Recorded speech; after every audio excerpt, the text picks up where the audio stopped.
And before we take a few questions, let's round of applause so far for all these guys. They're here to help and let you guys learn more about them. Yeah, we appreciate it. So first question.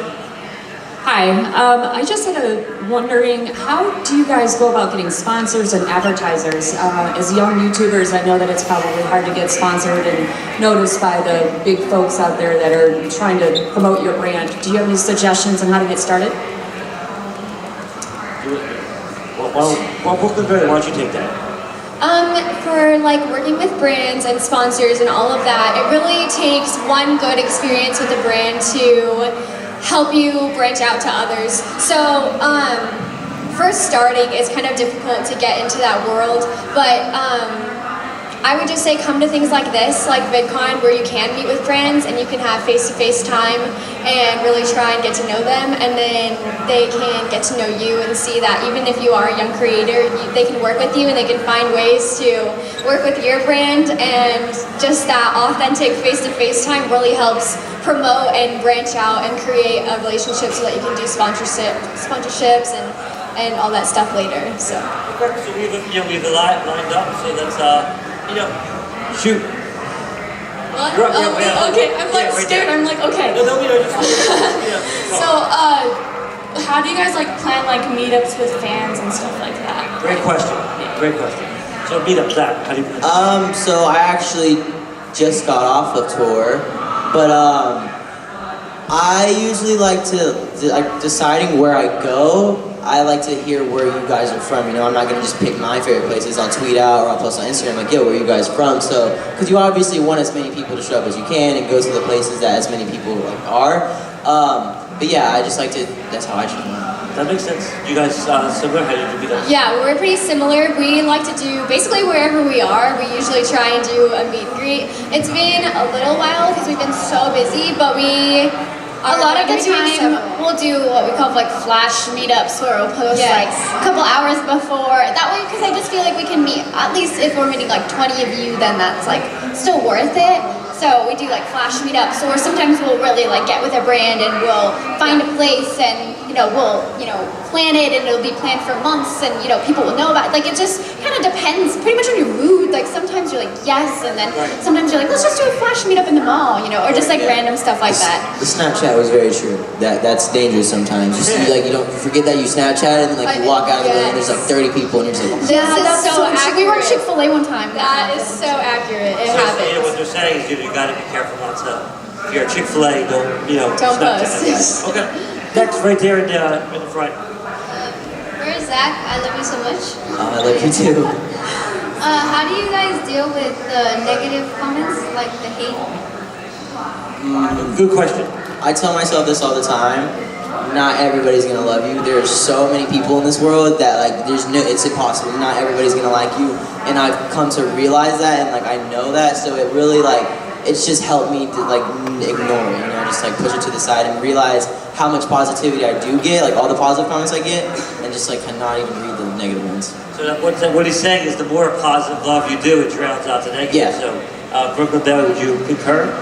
Yeah, we really try to keep our our community really positive. We make sure that we're not negative to commenters that are negative. Like you don't fight fire with fire, and especially since a lot of negative stuff spurs from insecurities of like an individual. Maybe they're trying to like build themselves up by bringing you down. So you definitely don't want to make that worse for them. So you just come back something like, oh, I'm sorry that you're having I'm sorry, or like, oh, I love you so much. Like I hope your day or anything like just positive attitude. And it definitely we've seen a difference in our audience. Like our audience even is starting to if there are negative commenters, instead of hating on them and pushing them away, they'll be like, well, why don't we just be friends, or why don't we just creating a positive community. It's definitely about being positive yourself, I think. Hashtag positivity. Yes. Okay, next. So, if you guys are going to college, are you still gonna do your YouTube and how often are you gonna post? So her question is, what are your college plans, and if you've thought about that, and then how are you going to manage that with YouTube? You asked the hard question, and you are a very small individual. That was a good one. You see, we really want to go to college. That is something we want to do in our future. It's important to have an education. Oh, thank you. and Dad. Yes, we want to go to college. Education is important, and I know that sounds cheesy and it sounds like something parents will always tell you, but it's actually true. It determines your future.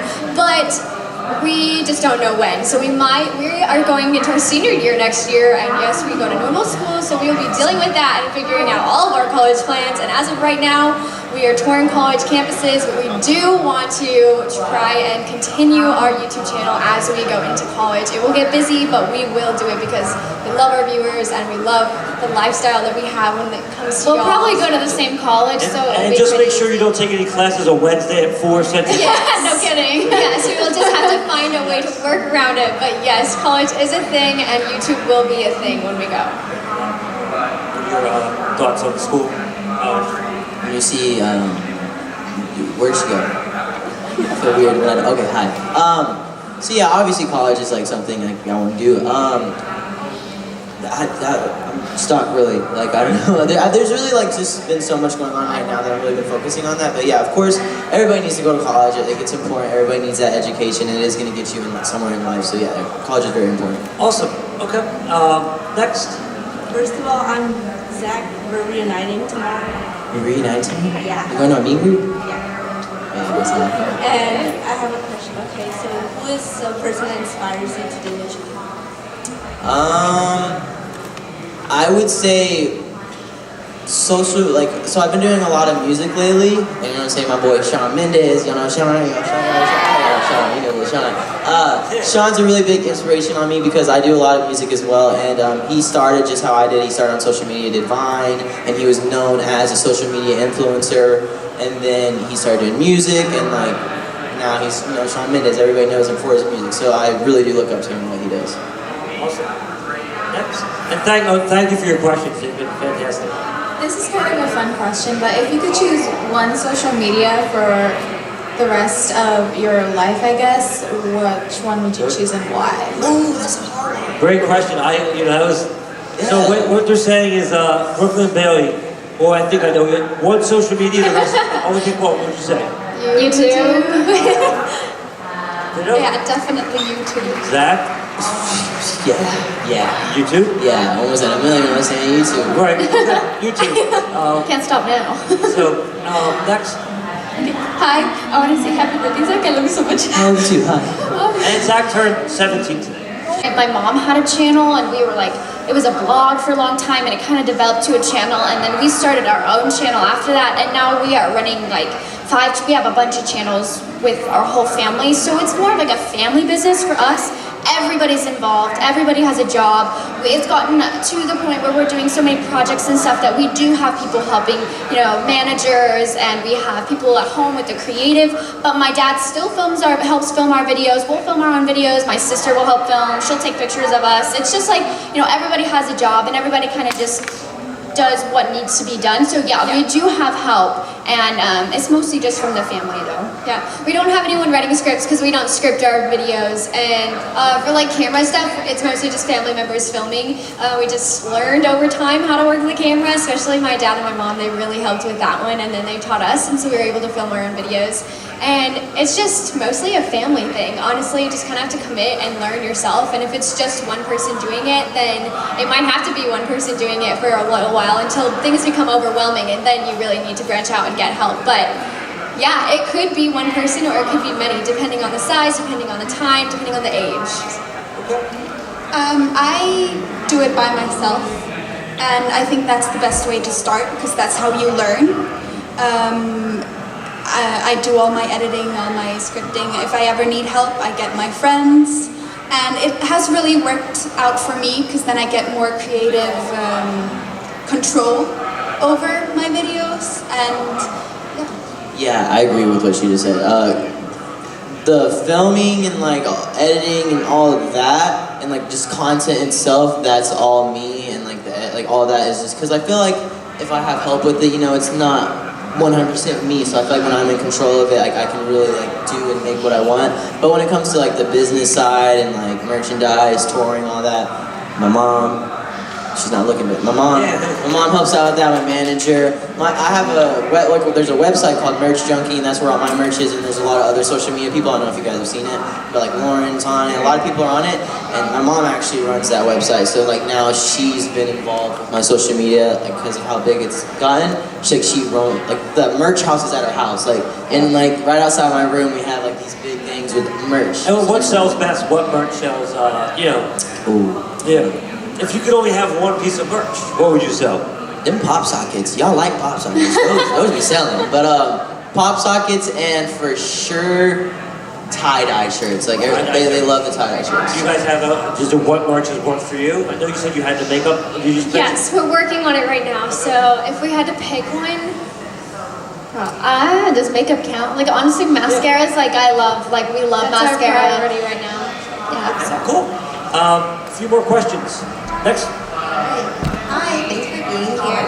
And so my question for you as young YouTube creators and also in YouTube is what would you like the platform to do differently so that more young creators could be on the platform and do what you do? Like what are the biggest issues you had that you didn't realize while creating content, and what would you like to see different? Great question. So the question was what could the platforms do better for you? Let's go down. So YouTube, what could YouTube, whatever platform you want, what could the platforms do better for you guys?